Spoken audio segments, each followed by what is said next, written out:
ஒரு தேவனுடைய மனிதன் A man of God. ஒரு நடு வீதியிலே நின்று ஒரு ஜெபத்தை ஏறெடுக்கிறான்.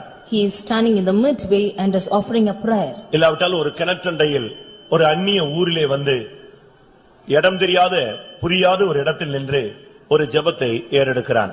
He is standing in an alien city where he doesn't know anybody there.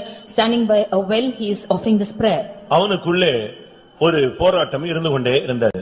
He had a trouble within himself. நாம் சரியான பாதையில் வந்திருக்கிறோமா? Have we come in the right path?